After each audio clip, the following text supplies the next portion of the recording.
Here to introduce the session, and its host is a rising star in talent, politics, and radio station ownership. He has proven to be quite adept at combining the aforementioned categories with sports. As a matter of fact, during the football season, his picks have earned him the title Godzilla. The owner of the John Fredericks Radio Network. Give a warm welcome to John Fredericks. Thanks for having us. I'm John Fredericks, radio, TV, talk show host, sports and news talk. I'm going to get to that in a minute, but I just want to start out. Thank you. Thank you. By the way, follow my picks on Godzilla wins. When my hockey bombs come out, I'm like 7-0 in the past 7 games. But let me just tell you something. We get together here at Hofstra every year, and I just want to take a moment to honor kind of the father of this whole thing, Michael Harrison. You know, the thing about Michael is, you know, we all know him, talkers. He puts out his thing and he does his thing. And we come to these and everybody gets honored. But we never really honor the guy that puts it on. So I'm going to tell you just a very quick story. I was in charge of editorial. I was the chief editorial writer for the Tribune Company 14 years ago.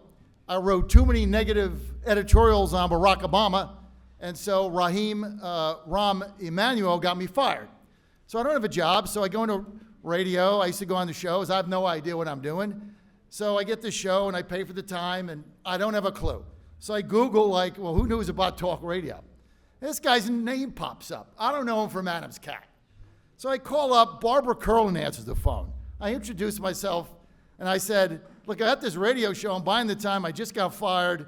I can't go back into my business. That sucks. That's like gone.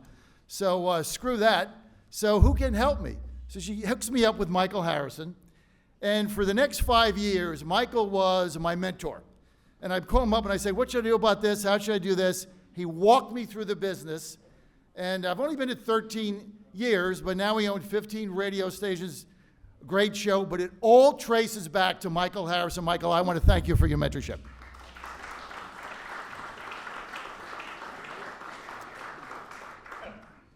The thing about news talk radio and sports, just think about this, right?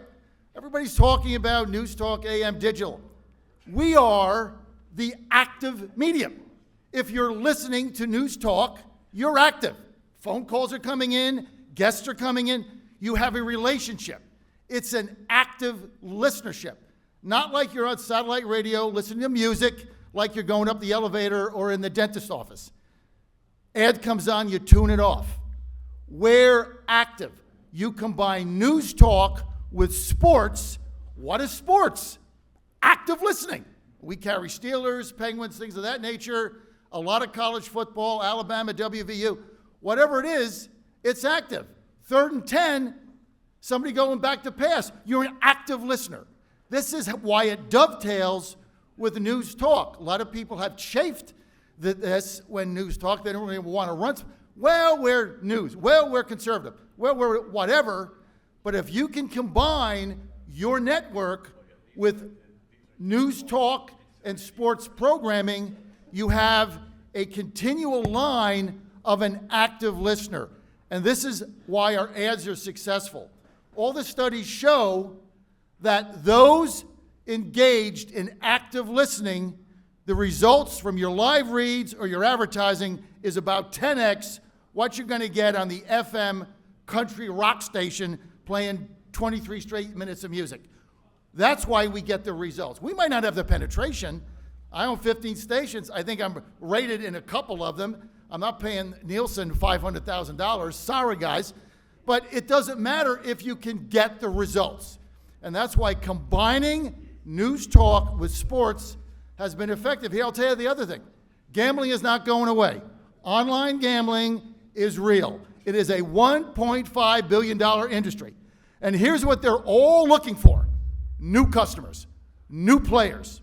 A lot of them go after the big players, Vegas, whatever. We go after the guy betting $50 or $100 on the Washington Commanders or whatever they change their name to. That's the better that we can bring them. If you can get legitimate sports content If you can get legitimate sports content and have a show on that, you have an opportunity to get some of DraftKings or FanDuel or whatever. DraftKings have been a sponsor of us since we started. It's not an easy relationship. You got to go through a bunch of ad agencies. But once you lock them in, you got a real opportunity. But you got to carry the sports. That's why it dovetails. So that's why I'm sorry. We got a great panel today with a dynamic conversation with one of the most influential sports talk show hosts of all time. And to introduce him, my mentor, our friend, the guru of talkers, Michael Harrison.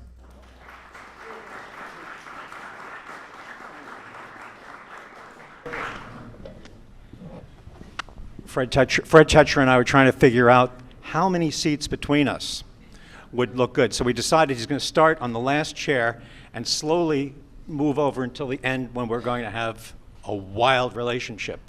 Don't tell anybody. Okay, this, as John said, one of the greatest talk show hosts in the sports genre and otherwise, because sports talk show hosts are among the most dynamic talk show hosts in the world. I mean, this is an amazing field. Let's have a warm welcome for the star of Boston talk radio and sports talk radio, because I think he's always number one in every genre, no matter who his partner is. And now he's here. Fred Tetcher, come on out from. And I always have to get it right. I'm sitting right here. I'm not starting over there. Getting right next to you. That's a good place. I love when they do the sponsors.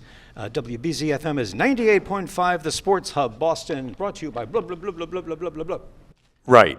That is our call letters, so everyone please write them down. 98.5, the Sports Hub in Boston. What advice can you give to news talk hosts about how much they should super serve and kiss the ass of their core audience politically, when you were telling me in the lobby before that you're neither a Celtics fan and you don't care for the Patriots? No, I hate the Patriots. We are the flagship station of the Patriots.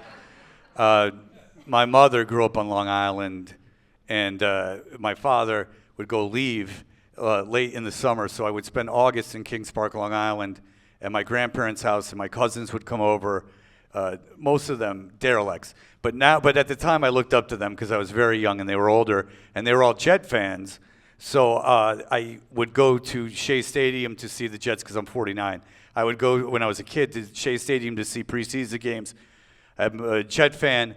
When I got on Sports Talk Radio in 2009 in Boston, the Patriots fans are insufferable. They're awful. When I was a kid, they were a joke. Really a despicable franchise.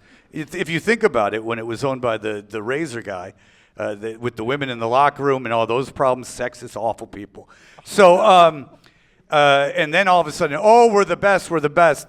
So my strategy was, I like the Jets, and there was no problem because the Jets always suck and the Patriots were so great, and it didn't seem to affect ratings at that point because they won, really. They were the winners, and I was the loser. Well, do you think that could work in news talk radio, that somebody who, say, is a Trump fan or a liberal could do a tirade or make a case about why their guy or their party is not living up to their expectations?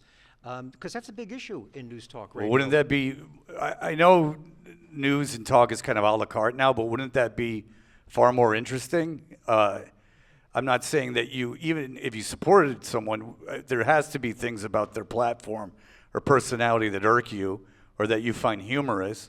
And I think to lampoon that or parody that or go against that would be, I mean, being annoyed isn't boring. I think the worst thing to be is boring. And if someone's annoyed at you, they're not bored, they're engaged. So I would encourage that. If it's authentic, not to go in every day and say, I'm going to do this because I think the audience is going to be super into it. I would just be your authentic self, because your authentic self obviously doesn't agree down the line with anything. You think uniquely, and just expressing that is interesting enough. I think that a lot of people come in and they have an agenda of, you overthink things. Any creative process, overthinking is your enemy. You want to, and it's also good if you're lazy like me, but overthinking really is your enemy. And just be your authentic self and give your authentic opinion. And if And if people tell you you're wrong and then you think you end up being wrong, it's fine to admit you're wrong. I don't have a problem with that either. And then that makes you human. And people want that. Would you want a friend if you were out to dinner with a friend and they said, I feel such and such about this issue, and you went, oh, you're an idiot, I feel this way, da-da-da-da. And they go, well, wait a second.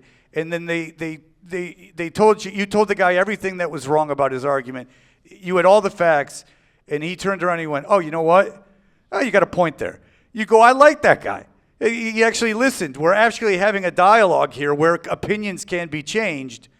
And you would want that in your personal life. I don't know why you wouldn't want that from your entertainment either. What are the current movements? Where is sports talk heading? You've been in it through a number of eras. You've been and number one in a really heavy-duty sports market. Obviously, there are trends. What trends do you see happening in the realm of sports talk radio? Where's it going, and what are your thoughts about that? Yeah. Well, the first thing with sports talk radio is, even in Boston, is it's incredibly NFL heavy. NFL is a year-round topic. NFL rules everything, but I'm sure you're already all aware of that. My theory on sports talk radio is that an afternoon show and a morning show cannot be the same. What works in the afternoon doesn't work in the mornings, and vice versa. Think of Mike and the Mad Dog on our station. Felger and Maz are this like behemoth afternoon show, and there's sports calls, opinions, takes, da-da-da-da-da. If you did that in the morning, at least in Boston, you'd be screwed, because people that call in the morning, they don't want to call in. Second of all, they want to laugh, and they want to be entertained. They want to be passively entertained, I believe. And the best way to do that is to I think, with humor, and you can't just be topic-driven and moving on and on. You can't. People don't want to hear you dissecting what happened the night before. They're pissed off. They're going to work. They don't want to be up in the morning any more than you do, so they want to be entertained. They want to laugh, I feel. What about and know about your life too. If you're honest about your life and your authentic self, believe me, and I've embarrassed myself many, many times publicly. But in a way, that's an advantage for me because I never hid from it or lied about it. Everything I say is, it's who I am. Do you find it therapeutic to have this outlet to talk about your life? Oh, especially on social media. I found it very therapeutic. The death threats and the people wanting to urinate on my grave. Yes, you've hit the nail on the head. It's great therapy. I suggest it for everyone. All my shrinks have always said, Fred, focus on the people. Get up in the morning and read what they have to say about you. That's great. No, I don't find it therapeutic. In fact, it's why I need therapy. Well, what about having a thick skin? A lot of people can dish it out, but they can't take it. We live in an era now where if you have an opinion, your life is in danger. If you're a celebrity, your life is in danger. Eventually, the highest commodity in our society might be anonymity, to live off the grid without losing access to technology. How do you feel when people do that kind of stuff to you? How do you stay in touch with listeners and people without letting it get to you? All right, so I'm friends with comedians, stand-up comedians, and they'll tell you, you internalize what you read. I don't believe anyone enjoys, unless you're doing it on purpose. If you're going on the air and you're being authentic self, and especially if you're trying to be funny, it sucks when people go like, you're a piece of crap because you're like, wow, they really think I'm a piece of crap because this is who I truly am. I think it's not fun, but I also don't change the way I am on the air based on what I read like on the internet. I don't find that to be valuable feedback. If I told you I avoided it all, I'd be completely lying. If you can, then you are a very strong-willed person. I always say this, it's like if you were with a bunch of people in a meeting, there's a Seinfeld about this. If you were in a meeting and there was a bunch of people and you left the meeting and you found out afterwards there was a tape running of everything that they said after the meeting and they were talking about you and you got your hands on that tape, would you listen to it? you know you shouldn't listen to it because you know they're obviously saying bad things, because that's what we do as collective. When someone leaves the room, we start talking about them negatively often. But you would listen to it because it would get the better of you. But no, I don't let it change the way I'm on the radio. And like with like the super psycho stuff, that doesn't bother me. That actually does not bother me. I'd prefer that. What bothers me is when I think there's a glimmer of truth to it. That's what probably bothers me about it. But it's been going on my whole career. There's never been a point in my career where everyone was nice. Like, everyone has told me I'm terrible my entire career. So if I let it dissuade me, I wouldn't be in the business anymore. I think you're nice. I'm putting on a show. Wait until this is over and I get on the web. Folding chairs. I mean, come on. I know it's a cheesy outfit, but we do the best we can. What about working with other people? It seems everything is teams. You've been a big team for 17 years now. You're in a new team. I don't want to get into all that stuff, but I do want. You can. I don't want to. But I do want to talk about the idea of being paired up with others. Sports talk seems to be that way. Really, at least 50-60% of the shows are teams. What is your thought about the concept of the team in sports talk media? Because it's even on TV. Big panel. Each person speaks for 20 seconds. I know what I wanted to be with a team. I know I want someone who, I know my weaknesses, and I want someone who has strengths when those weaknesses are, and I know what my strengths are, and I don't need them helping me with that. So my last partnership was, he was like an ideas guy and a really, really good production guy and masterful production guy, probably maybe the best in radio. And what he would do is he would acquire audio and I would react to it. That's the comedy of the show is when we're doing that kind of stuff is I would react. It's all improvisational. That's my strength.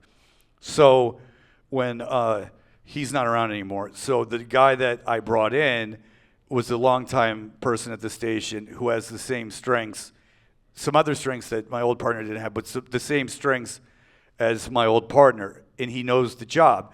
The job is, this is what you do, this is what I do. I understand and appreciate all that you're doing, and I need it, and I expect, the same from you. And then you'll get along fine. But I think with success, sometimes can come ego, and then there's who's doing more and who's more important, and then that can disrupt partnerships. And I think that happens, I know it happens everywhere, in every industry, certainly bands. And you go, why would that band not get together? They'd offer them so much money. Well, because they hate each other. Because they had years and years and years of this building and building and building until it just doesn't work anymore. Familiarity breeds contempt. That's a very true statement. You get too close, and that's your next enemy. Two more quick questions that I've carefully thought out in the last hour. All right, we agreed on a certain number, but okay, two. Well, if I Since now I'm on the spot. Is this a BOGO opportunity? My flight's not till 4, baby. You got me all day. All right. How do you feel about, or what are you talking about, or what do you think the implications are of all the conversation about Caitlin Clark and the emergence of women's basketball now as a topic of great interest? All right. I love that. Thank you for that question. Okay, no one knows how to talk about it. So you saw the McAfee thing where he called her the B word. And the bad thing about that was he was like trying to be cool and nice, and it came off completely wrong. Here's what I said on the air. It's obviously when you listen, it's great the WNBA is getting this talk. Caitlin Clark is a huge star. She's the biggest college basketball star regardless. Biggest star in college athletics, I think, last year in any sport regardless of gender. People don't know how to talk about it because when you talk about men and we talk about professional athletes, oh, that prick, that baby, oh my God, what an a-hole, oh, he's the worst, da-da-da-da-da. Now, if I don't have a vagina, I wish I did, I don't, but I don't have a vagina, so I cannot speak for this for certain. But if I was running the WNBA or if I was a player in the WNBA, I think the best for marketing would be have them talk about us like they talk about everyone else. Now, the thing is, though, that's just not possible right now because we're at the infancy of anyone caring about professional women's sports. You know, you had soccer, right? Like the World Cup soccer. But this is the first time that we're dealing with a mega superstar in a professional sport. I don't know. I certainly won't talk about Caitlin Clark like I would talk about a male star. Is that fair? I don't think that's fair, but I don't want to be the one who gets the stuff for it. You know what I'm saying? So I think with familiarity, as that can breed contempt, I think that will breed a more honest, authentic way of talking about it. But it is an interesting thing because, you know, you don't want to sound patronizing because I think that's even worse. But then you don't want to. But if you're like, oh God, Caitlin Clark sucks. I can't believe that idiot. I mean, like what a wimp. She can't take like that push. Well, what do you? But I'm using words that aren't wimp and things of that nature. I don't want to say it even here in front of you about Caitlin Clark. And they're like, oh my God. The headline: Fred Toucher called Caitlin Clark a blank, and you're like, oh Jesus, I called Steph Curry that 6 weeks ago. So it's an interesting time right now. He is a blank. He signs every autograph. He's actually quite a great human. All right. A simple question now that has very little sociological implications. The rise of sports betting, what impact is that having on radio stations, shows, hosts? Well, it's great because it's a lot more money for advertising, so I like that. They can't cry poor. We don't do a lot of betting talk content on my show, and no one on my station does. I think that with sports gambling, the people that are doing it are fans, and I don't think it's like high stakes stuff. So I think that breaking down spreads and you know, again, it's not entertaining. Talking about sports with that kind of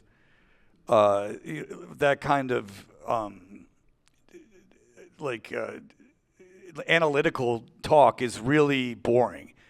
Even if people are gambling, I think that your job is to entertain, and that's not entertaining. That's math, really. That's just doing math, which is not entertaining for me as I'm not very intelligent. I'm not either. I don't believe that. You have a whole conference. These are all relatives. Well, Heather's not. Are you, Heather? Is that why I'm here?